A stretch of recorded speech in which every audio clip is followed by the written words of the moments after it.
What's up, YouTube? It's Dino. I hope you guys are doing well.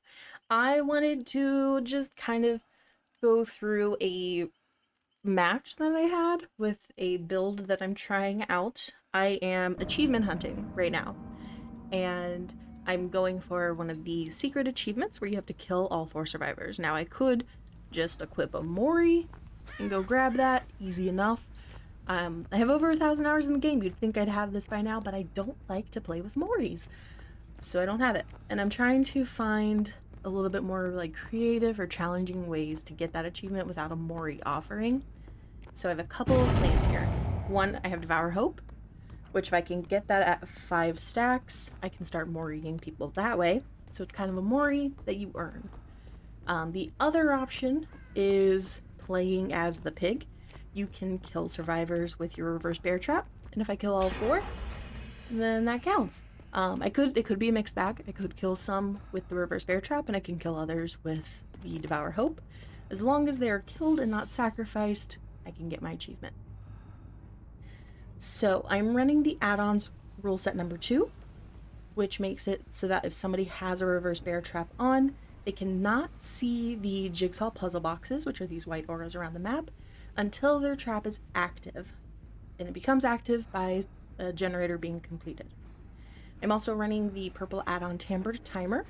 This makes their bear traps, or reverse bear traps, count down faster than normal.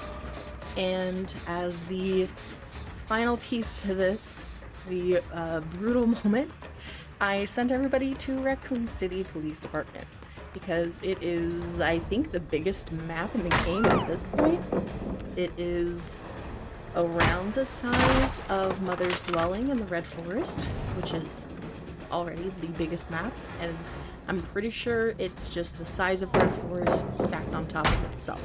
So it's an extremely big map. It's also indoors, so there's not a lot of line of sight. The halls wind around. For people who haven't played Resident Evil 2, it can be very difficult to navigate. So my plan was they can't easily find the boxes until they're already active. So they have to actually activate a finished gen to activate the traps to be able to find boxes at all, was my plan. And yeah. It's a little bit mean, I know, because also while it's active, it's counting down faster, and if they don't know how to navigate well, I was hoping they would just, die to the bear trap. But the downside of the pig is she is extremely RNG based in this aspect. You're genuinely not going to get a lot of kills with the reverse bear trap, which is part of why I want to kind of try it as a little bit of a challenge for myself, because it is difficult. So like you can see here, one of the jigsaw puzzle boxes was over there on the east side of the map. The other 3 are here on the west side. So once the traps are active, they can probably go with the better odds of sticking to this side of the map that I'm on right now to get hopefully one of those 3, is it?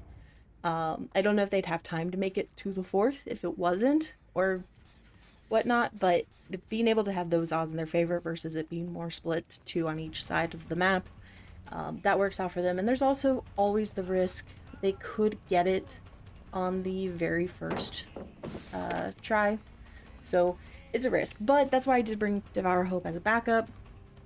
The bear traps, hoping to get a kill with these add-ons, but if I didn't get a kill, the other option I was hoping for was potentially getting up to 5 tokens to get the Devour Hope Moris. So, Jeff, we can see he is ticking away. They did finish their second generator, and he is off. And I can see with Barbecue where all 3 of them are, and I can see which trap Jeff is running to, which he's going to be starting on that one over there, versus taking his chances with the 3. Now, I do get a little lost. This specific corner of the map trips me up every single time. I always forget to get to the other side of the building. You have to go up these stairs.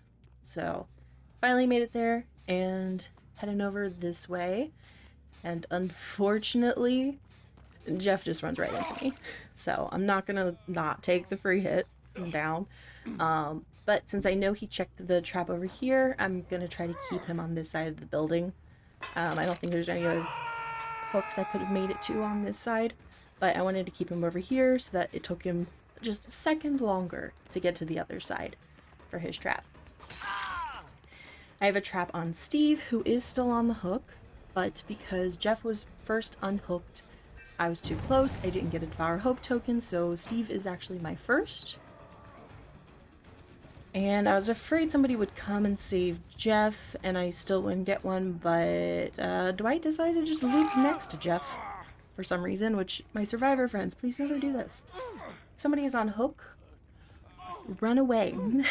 Don't loop the killer next to the person on the hook, because you'll see here in a moment, Jeff actually dies on hook. So I lost my achievement with Jeff's death. Which is whatever, I can keep playing this.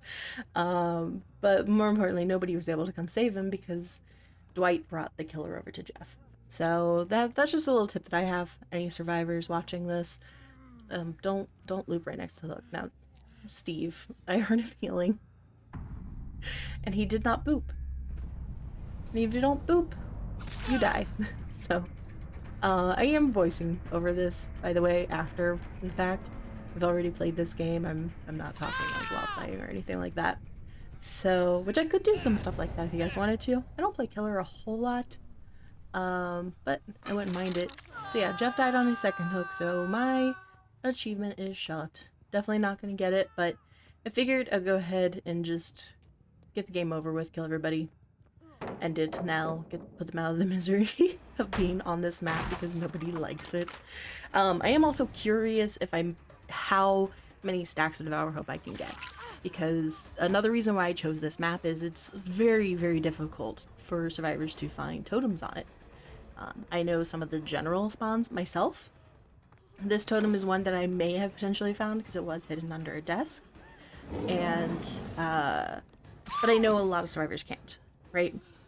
It's very challenging on this map, so that was another thing I didn't feel that I needed Undying. Oh, speaking of my build. So I have Devour Hope, of course. I have Barbecue, Pop Goes the Weasel, and Bitter Murmur. I thought about potentially having Devour Undying instead of Pop, but I was like, you know what? We're going to our CPD. Nobody's going to find the totem anyway. If they do, amazing luck. They deserve to break it.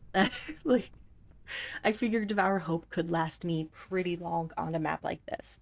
And Bitter Murmur is the best that I had to kind of help me keep track of survivors. My whole build is basically, I wanted to find a survivor as quickly as possible and then just keep finding survivors.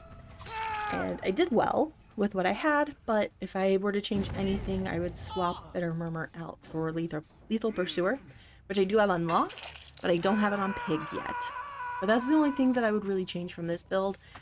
Keeping Pop on it just, you know, in case my gameplay doesn't go as well as it did here, and I really need to rely on controlling a 3-gen, which is why I also do stick to this side of the map mostly. 1, my 3 trap boxes are over here. 2, I have a pretty decent 3-gen on this side of the building, so I don't venture off to the other side very often. I do stand here for a little bit because, oh, Jane Kobe'd. I forgot. Jane Kobe'd. She 4%ed. So when that happened, 1, Steve and Jeff died on second hook, and I was like, whatever.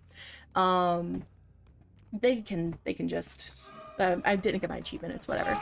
But Jane, because she Kobe'd, I was like, oh, she gets to lit. So I immediately targeted Dwight. I know he just got off the hook, tunneling, it's terrible, we hate it. But let's be honest, Jane deserved this. She was the best looper that they had on the team, in all fairness. She got really lucky with the 4%, like, I gotta respect it. So I did see her over here, I'm gonna go find her.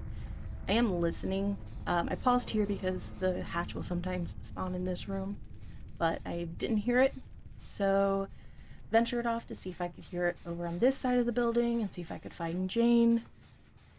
And she actually was red rank, so I was a little bit surprised by that. We had a pretty big rainbow lobby. Now the reason I was surprised by it is because here, so she was trying to get the trap off and then she ran off into the locker back here, which I don't know if you guys knew, but there are some lockers back here, and I was trying to get her to come out to boop me, and I was like, surely she will boop. She knows I'm friendly. I tried nodding at her and, just growling a little bit, and it took some coercing, but Jane came out, and she was a little apprehensive, but it was okay. And I didn't spend too much time on this side of the building, but I already figured the hatch probably wasn't here. I would have heard it by now. On this map, hatch can spawn on the first or the second floor, just a heads up for you. So I ran off to the other side, just real quick, to run around, see if I could hear hatch anywhere, and pretty much as soon as I round this corner, I heard it, and I was like, better go make sure Jane's following me. And she wasn't, and I lost her. So luckily she vaulted and I had to make some noise. It seemed she was still a little bit scared of me because, yeah, she was a little apprehensive, but all it takes is some growling. Now, something Jane does here, I lead her to the hatch, and I just want to talk about this before we get here because I'm going to run out of time. She tries to take the trap off. She doesn't need to do that. So, pig's traps, if you don't know, they only activate when a generator is finished. When they are active, you cannot leave through the exit gate, but you can leave through hatch.